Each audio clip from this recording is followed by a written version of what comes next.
How's it going, guys? Welcome back to the channel. And in this video, I just want to go through with you guys a bunch of different tips that you might want to know if you're transitioning over from a traditional car, an ICE car, an internal combustion engine car, over to something like this, a Tesla Model Y. Now, the one thing that really sets Tesla apart than some of the other cars out there, this thing is really like a computer on wheels. Now, the great thing about Tesla is that everything is built around the software. So you'll be able to perform a lot of the actions on your phone. And then once you get into the car, everything will be focused and controlled from the main screen. Now, in this video, I am going to go a little bit higher level as far as some of the basic tips. There's definitely a lot more details for each one of these, and I'll go through those in future videos. Now, when you first get your Tesla, a lot of things you're going to be doing, especially when you purchase it, is you're going to be doing everything through the Tesla app. Now, as far as basic unlocking and the locking of the car, you can actually do it through the app, or you can also program it so that whenever you're walking towards your car, it'll automatically unlock, and then once you walk away via Bluetooth, it'll automatically lock. That's one of the biggest changes you have to get used to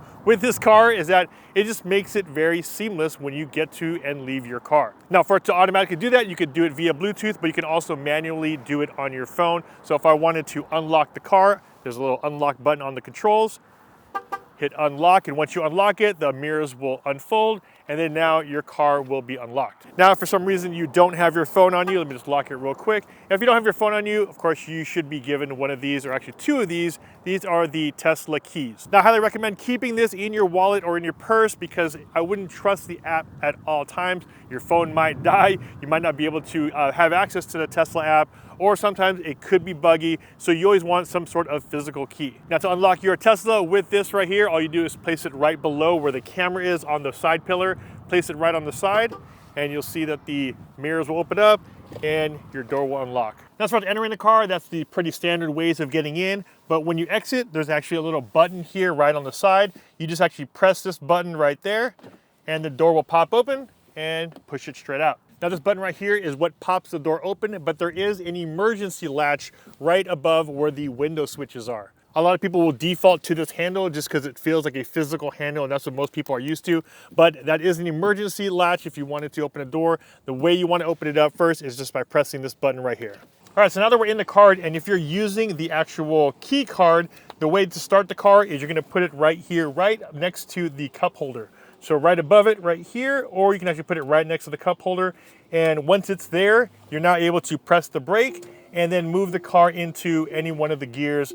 Throw it into reverse by pressing the right stalk all the way up, or put it into drive, pressing the right stalk all the way down. If you want to go back into park, all you do is press the right stalk button, press that in, and now the car is back in park. The great thing is that once your car is already hooked up to the mobile app, you don't have to use that key card anymore. You just get into your car, and once it connects, you can just press on the brake, press the right stalk up or down, and you'll be ready to go. You don't have to use that key card in order for you to start the car because it's already connected to your phone. All right, so now that we're in the car, we know how to start it up. We know how to change the gear. The next thing you want to do is go through the menus on the screen. Like I mentioned before, all of your controls are based off of this screen. So if you wanted to change everything from your temperature in your car, you're able to do that right here. You're able to change that to what direction you want the air to go. And if you wanted to change things like your music, you're able to do that all from here. And then, of course, you click on this car icon on the bottom left, and this is where you have a lot more controls. You could change things on your pedals and steering, how you want your car to accelerate or decelerate. Everything that would be normally on a traditional car that's kind of spread across the dash, everything is adjustable here on this screen. All right, now that you're familiar with the menu system here, let's take it out for your first drive. Put it in reverse, press your brake, press the right stalk, press it all the way up. It'll then go into reverse, and you'll see your cameras, the two side ones, as well as the backup camera. Now, to go into drive, all you do is press the right stalk all the way down, and it'll go into drive. Now, one of the biggest changes or differences from a standard car with the Tesla is the regenerative braking. Now, what does that mean? It basically means is that when you let go of the accelerator in a normal car, it'll just continue to drift by momentum. But here, you're actually going to be using those motors to slow the car down. So as you can see here, I'm coming up on a light. If I let go of the accelerator, the car is actually going to come to a complete stop. Now, I did that a little bit early. So once I press it all the way up here, let it go, the car will actually come to a complete stop without me having to press the brakes. Now this is actually extremely important for a lot of people because this is the reason why there's less maintenance on the Tesla. Is because of that regenerative braking, you're not using your brake pads as much as you normally would with any other car. This is one thing you'll keep hearing when people say it's a 1 foot drive or 1 foot driving, is that you basically just use the accelerator. Once you come up to a stop, you let it go. And then once you're ready to go, you press accelerator again and you continue on your way. Now every Tesla comes with autopilot. It doesn't necessarily come with full self-driving or FSD unless you subscribe or you pay for it up front, but it does come with autopilot. Now to engage autopilot, you're gonna need to actually turn it on before you start your car. Right now, I already do have autopilot on, or auto steer, which is in beta. And right now it is currently on. So if it's not set to on, you're gonna need to do it when your car is at a complete stop. But right now I do have it on, so in order for me to engage autopilot, the only thing I have to do is on my right stalk, I just have to press it down twice, just like that. And now I am in autopilot. So the car is actually gonna drive itself at the speed that I set at. The speed limit is 50 miles an hour.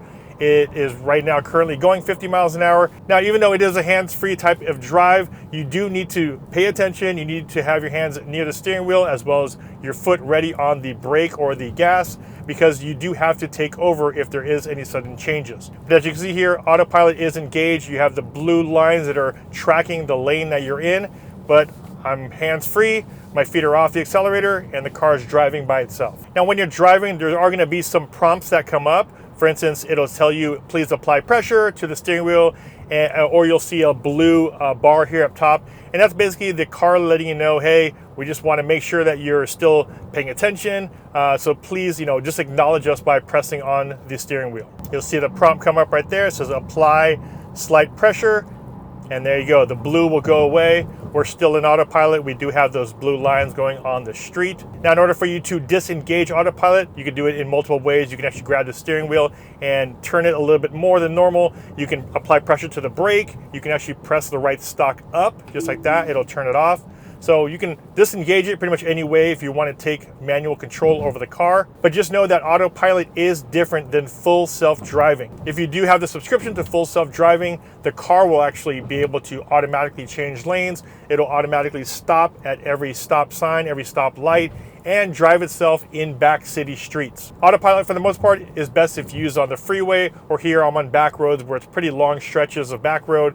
Makes it pretty easy there. But like I said, it is different. Autopilot is different than full self-driving. Now, of course, the big benefit of Tesla and their ecosystem is their infrastructure. Making that transition over from a standard automobile into an EV car, one of the biggest things that people have concerns over is charging. The great thing about Tesla is that they do have the biggest supercharging network of all EVs. Once I park, I just hit the park button right there. Grab your phone or your key, put that into your pocket. All right, so when it comes to supercharging, it does not get any simpler. All you do is pull up to a supercharger, just like this, and you just need to grab the supercharger off the handle, just like so. Bring it over to your port, and you can actually press the button right there. Your port will open. Plug it right in, and you just wait for this to turn green, and there you go, we are green. Now, a lot of people ask, how am I being charged, or how am I paying for the charging? Well, normally when you set up your app, you're gonna be putting a credit card or a card on file that's attached to your mobile app. So once you have that attached to your mobile app and to your account, once you plug in to the car, it'll then be charged directly to that card that's on your file. All right, so we've completed our first drive. We got a little supercharger action going on. You wanna exit the vehicle, like I mentioned earlier, press that button. It'll then pop the door open, and now you want to walk away and lock it up. Now, how do you go about doing that? Now, one of the easiest ways to go about it is that if your phone is hooked up via Bluetooth to the car, once you close the door and walk away, you'll be able to hear the alarm go off or the sentry go off. Right about there. So that little beep or that little horn went off, and that lets you know that the car basically locked and it's now armed. But what if you don't have the mobile phone hooked up to it? That's when you can actually do the same thing that you did earlier. And instead of opening the car, you can actually use this to unlock it. And once you are done, you close the car up and then do the same thing. Put this right here, and it'll then lock. You'll see the side view, side mirrors close up. And there you go. Take this, put this back into your wallet or your purse, and you've pretty much completed your first drive. Now, making that jump over from a traditional car to an EV like a Tesla is actually pretty seamless. The way they've done it, they focus on user experience. That's the reason why I like it so much. They are always evolving the product. They're always changing things on how you're interacting with the car, how the UI is. And that's one of the biggest benefits of the car being a software first car. They are able to make all these changes based on customer feedback just by doing some software updates. If you guys like this type of content and you guys want to see a lot more, don't forget to subscribe, hit that like button if you guys got some value from this video. This is Ultra Anastacio, and I'll see you in the next one. Take care.